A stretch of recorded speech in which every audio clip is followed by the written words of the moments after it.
Good afternoon, good morning, good evening, Fabulites. I got some questions for you. What opens with pressed ash sexting?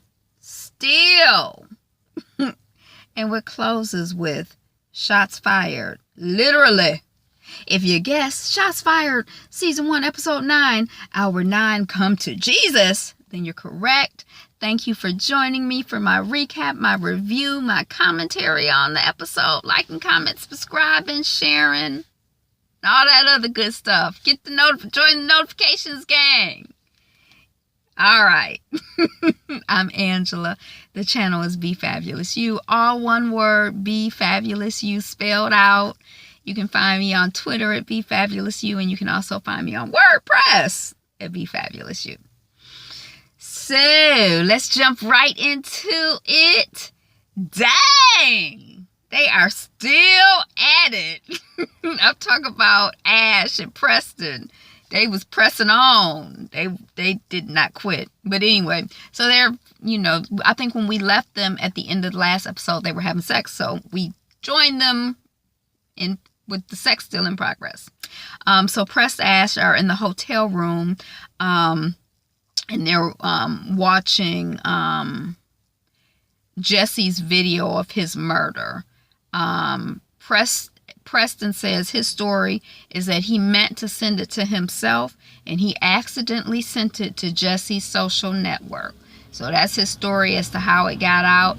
I guess that they trying to get some breaks in the case because they only got 2 minutes now before the other people come and take over. So they trying to solve this thing before they time run out. Shoot, they ain't playing. Okay, so then we're at the Campbell house. Mama Carr, we see that she is upset. Mama Carr had spent the night with Mama Campbell. She's watching the news of Jesse's video on the TV. And she's upset by it. And then we're outside of the sheriff's station. Paparazzi is lit. They on jam. They out in full force. Platt is trying to go into work. They trying to get a statement from him, asking him questions. He's like, a statement will be released later this afternoon. And we see Beck watching on TV as Platt says, Beck has been suspended. That's Black Officer Beck. And he is under DOJ investigation. We are not supporting a murderer. We are supporting the legal process. Okay, so then we see Breland with his face all beat up. You might remember in the last episode, Miss Ash got with him with a pipe that she found out in the alley. And he's in his uniform. He's leaving his home. He's taking his daughter and maybe one of her little girlfriends or the neighborhood girls to school, it seems. So, his daughter is like, what happened? He like, oh, nothing. It was just me in a fight with a cop. It didn't have anything to do with anything. Boys will be boys.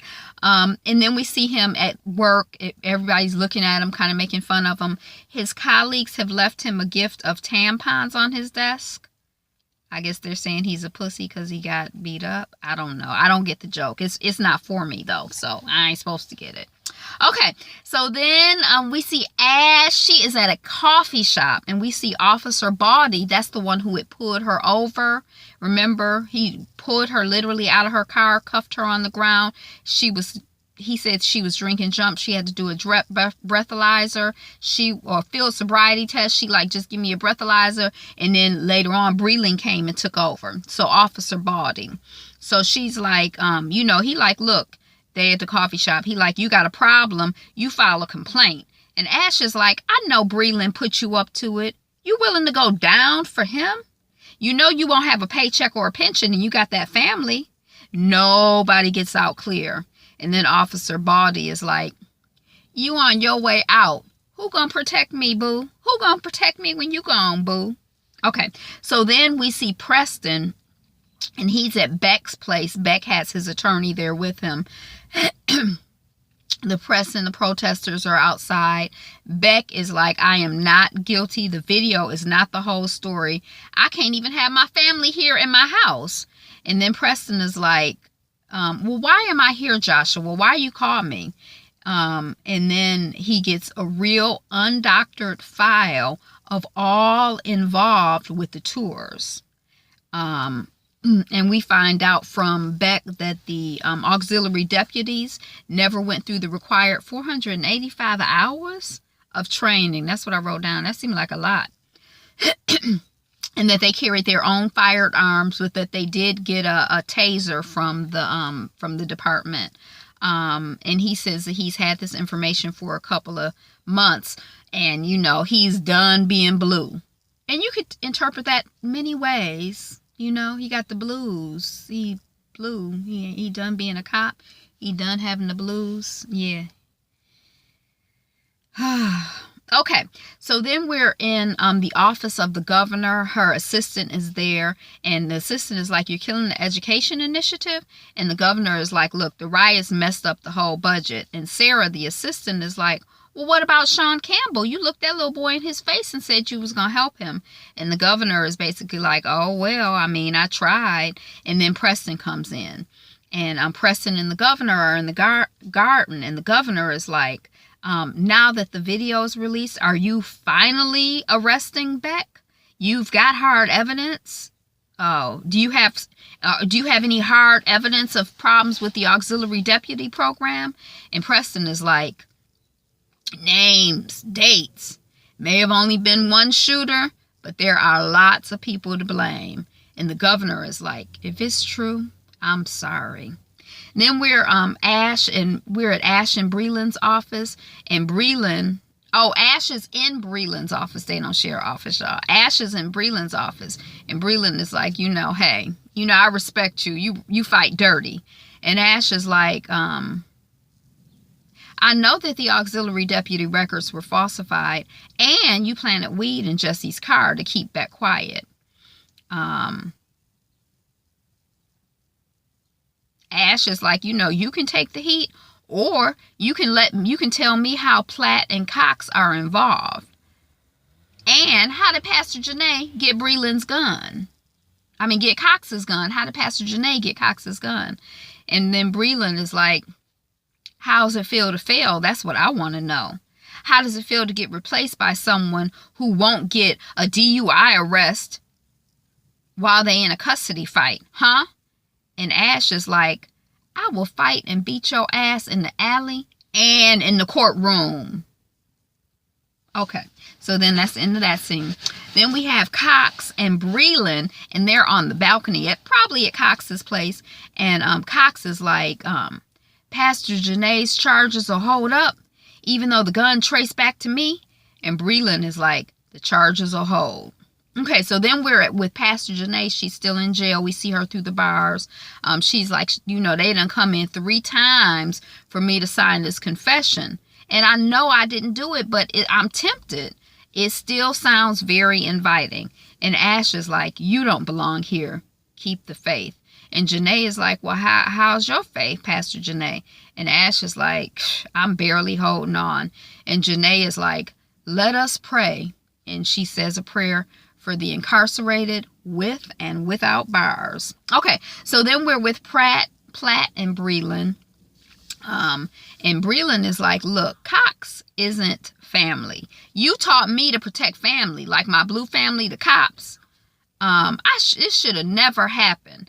And then Platt is like, "But it did. You were the superior officer in charge. We need to protect each other." So now Breland is like, "Hold on a second." He's starting to get an idea. "Oh, this little chihuahua be running down the street like you be running down the street. It looks bad when you see people's dogs on the street. That's how my dog be looking. It's shame. Just out here wilding out." Okay, so then we see Platt, and he's at a bar with his son after his son's academy graduation. I don't know if y'all remember, but a couple episodes ago, he was saying his son didn't want him to come to the graduation, and his wife, who's divorcing him, is like, "I'll talk to him. He just mad, blah, blah, blah, blah, blah." And so Platt is like, "You a man now." And the son is like, "You used to be my hero." And until you got that job at the sheriff's department, this big important job, and it stressed you out, if I find myself turning even a little bit like you, I'm going to find a whole new field So his son did let him come to the graduation, but they not fans. You know, his son is not a fan of him. And this kind of loops, I'm going to give y'all a little, but it loops to later when the little girl says to Breland, you are still my hero. So we have, you know, kind of different stages. If he keep going in the direction he going, Mr. Breland, you're not going to be baby girl's hero anymore. Okay. So then we see Pressed Ash. They out in the middle of nowhere. And they got a meeting with Breland and his attorney. And he has details, Breland says, that can lead to indictment. The indictment, or maybe his attorney says, that can lead to the indictment on at least one case. Oh, that dog is stressing me out in the middle of the street. That's how people be feeling about Bella. And I'm like, well, she could probably handle herself, I guess. You know, she only been hit 2 or 3 times that I know of. Oh, Lord, I don't want to see nobody's dog get hit. Okay. So he says, I have details. His attorney says he has details that can lead to the indictment on at least one of your cases. So we need a deal, house arrest, no jail time. And Ash is like, no. Preston is like, what's your contact information? And Ash is like, what? And Preston is like, I have to present it to the boss. It's protocol. And Ash is like, after all he's done, think about what he's done to me. And then Preston is like, I think he says, I'm sorry, but my thing just froze. Too much acting, not enough reading. And then Preston is like, it's not about you. It's about the case. And then I think he apologizes, but I didn't even write that down. Okay, so then they're on a teleconference with the boss. I think it's Carol. And he agrees with Preston. Take the deal. Win the case. You know, win. You know, keep it moving. You know, the new team is en route. Y'all gone and, you know, keep it moving. And then we see Breland with his daughter. They're at school and by the football field. They're on the bleachers. And they just recollecting. And she's like, I remember my first game. And the crowd was like, get that girl off the field. And Breland, you know, is like, you know, it's been my proudest moment to coach you, Tess Breland. Oh, it's just sweet. And Tess is like, what's wrong, Dad? And Breland is like, some change is coming. I ain't a hero. Because when the viral video went around, everybody was like, his daughter too was calling, oh, Daddy, you a hero. You say to people from the fire hose. He said, I ain't no hero. I was on the scene the night when Joey Campbell was killed. We made a decision to cover up his murder. I got to make this right. I ain't going to take the fall. Okay, so then we have the next scene. The new team has arrived. The cavalry is here from Carol's perspective. From Press Ash's perspective, some bullshit is going down. But anyway, new team has arrived. Ash is like, oh, you want us to chauffeur you around? And the woman is like, escort. She's the attorney, I think. And then, is there a problem with that? And she's moving the picture around on, you know, at Press Ash's figuration board. And Ash moved the picture back to where it was. Y'all know Ash.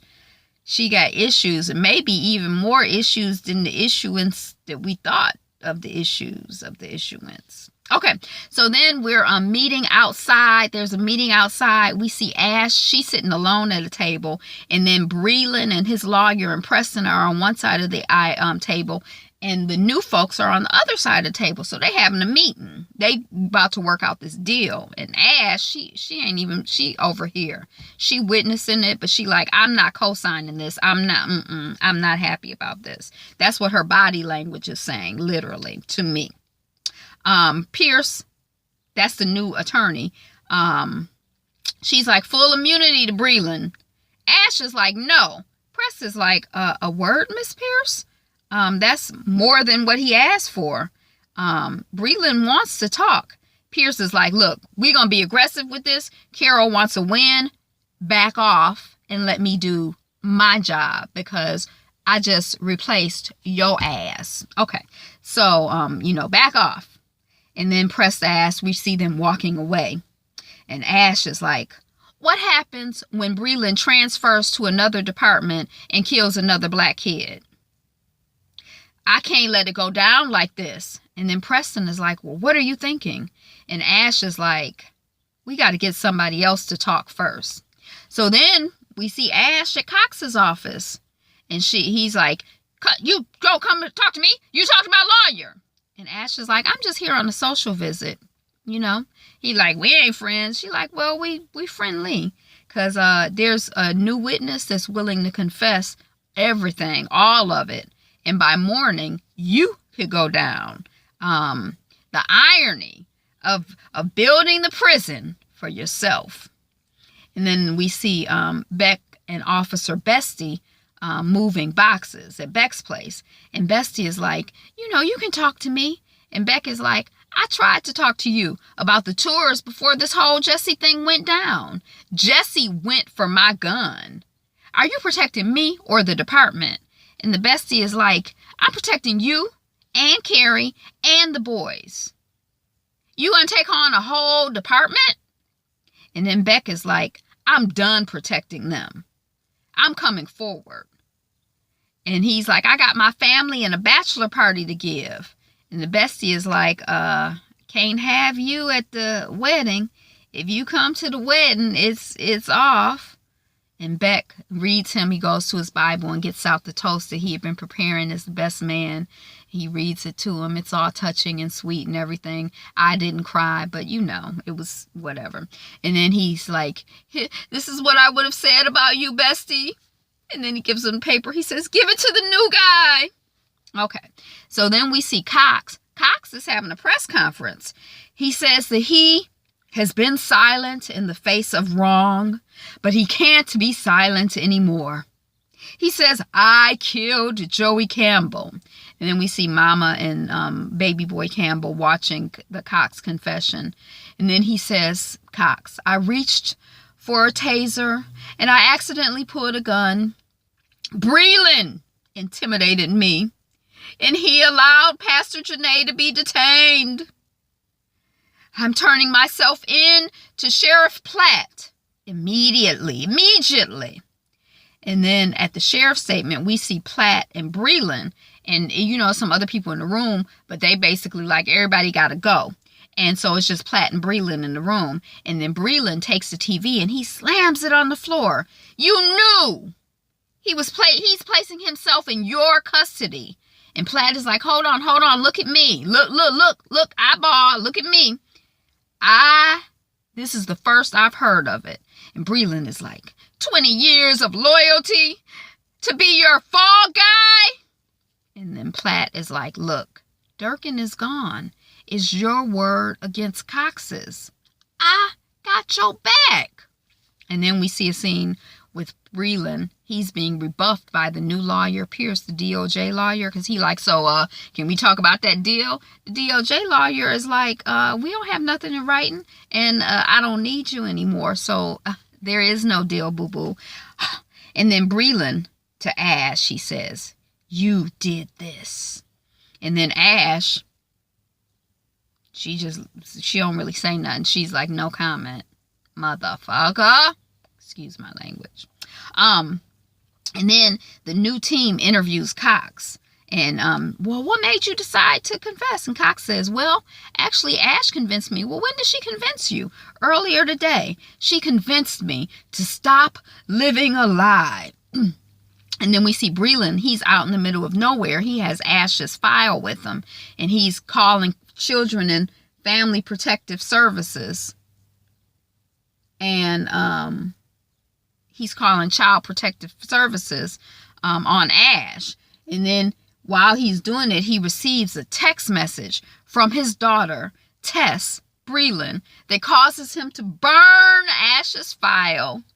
And the text message says, you are still my hero, Dad.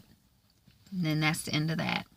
And then we see Pastor Janae, and she is applauded by the crowd as she is released, escorted by her burgundy-coated hands. Okay, so then we see we're at the governor's place with the governor and Sarah. And the governor is like, well, let's not rush to judgment. And Sarah is like, Cox admitted to covering up a homicide. You know what? I'm learning what not to do from you. This cannot be about money. Thanks for the opportunity. Consider this my last day because I'm out of here. So then we see Ash gets a call and she finds out that the judge made the ruling. The next thing we know, we see Ash at Preston's door and she is just falling out. I lost Kai. I lost her. Ah! And she's falling all down. She on the ground. Preston is holding her. They sitting on the floor talking. She's like, Javier has full custody. Ash, I have to have supervised visitations with my daughter until I get 30 hours of anger management. And Preston is like, well, maybe I can help. And Ash is like, they think I'm a danger. I can visit my daughter, but I can't be her mother. And then Preston is like, Ash, we'll fix this. And then Ash is like, Breland has to be behind this. And then we see Breland at the Campbell's place, and Mrs. Campbell comes out, and then a moment later, baby boy Sean Campbell comes out, and Breland is like, I'm sorry for your loss. I should have said that months ago. And Sean punches Breland. He like too little, too late, basically. But he's trying to do what's right. But yeah, the shit is too little, too late. And then he's leaving. Breland is leaving. He's, walking to his car. And his folks yelling at things at him like, crooked cop! And they throwing stuff at him, sound like bottles and stuff. And he's walking back to his car and he falls. It's like an awful scene. It's like, I guess it's literally his downfall. But it's like, I don't know if I felt bad for him. But it was kind of like, dang, he already got beat up by Ash. And then he get punched by the little boy, then he falling down on the street and, people yelling at him. And then, yeah, it's hard when you have to take responsibility and suffer the consequences of your actions. If your actions are really fucked up, then sometimes, the stuff you have to deal with is really jacked up. Okay, so then we see Preston. He's in his room. He's getting a call from Carol, his boss. And Carol is like, grab Ash and put me on the speakerphone. And Preston is like, Ash stepped out. And Carol is like, she approached Cox after the deal was on the table. And Preston is like, well, I don't think she... And Carol is like, brilliant! You and Ash take the lead. Run this across the goal line. And then we see Mama Carr. She rolls up. Preston is walking down the hallway in the hotel, and Mama Carr rolls up on him in the hotel lobby. Not the hotel lobby, but the hotel hallway. And she's like, what happens now that the whole world saw the deputy kill my son? And the deputy, the investigator is like, well, we're working on it. He kind of thrown off by her, and it is kind of like, yeah, it's a celebration, but her stuff is still unresolved. And it's really not going to be resolved because her child has made his transition. So that child will never be back. And then Mama's like, what do you need? How'd the video get leaked anyway? I thought you had the cell phone in your possession. And Preston says something about Jesse's video. I couldn't make that out either. And then we see Breland arriving home, and he is looking at his wife and his daughter through the window. And then a car pulls up. Breland is shot twice by the person in the car, we're assuming. The car drives off, and the last thing we see is a shot of Breland laid out on the street, bleeding. It kind of reminds you of that piece from Greenleaf when we saw Molester Mack laid out bleeding from the neck. So, y'all, it looked like Breland made his transition. It's almost set up like Ash did it, because we know Ash she's a little... she has some anger. She a little crazy. She has some anger management issues. I wouldn't be surprised if she had killed him, but I would be shocked if she had killed him. I'm like, I know she didn't go and just kill. No. But it's other people that are after him, right? He has other enemies. So we're just going to go with the story that anybody could have killed him because, again, the way he's been living is probably a lot of... So this was I feel like this was an excellent setup for the season finale. And I found out, did I find out on Twitter that this is a mini-series? I would have never watched it had I known it was a miniseries. I don't know what I have against miniseries, because this was excellent. But I always be like, I ain't watching no miniseries. I don't want to get caught up. But I'll watch a movie. Anyway, that's like, I don't want to watch a novel. I don't want to read a novelette, a novella, but I'll read a novel. But I don't really care for short stories. But then when I read short stories, I'm like, I like short stories. So maybe I'm just biased against miniseries. But this was excellent. And this was like an excellent setup for the finale. Because some stuff is kind of sort of resolved. Some stuff was brought up. It was like a, like whoosh. And now, I guess the next one, they'll be wrapping stuff up. But, shots fired. I'm here for it. I'm a double check, because I'm like, is the next episode already out? Because it seemed like it was out on my list already. But anyway, good people, thank you again for being here. Thank you for being you. And remember, be you, be fabulous you. Bye.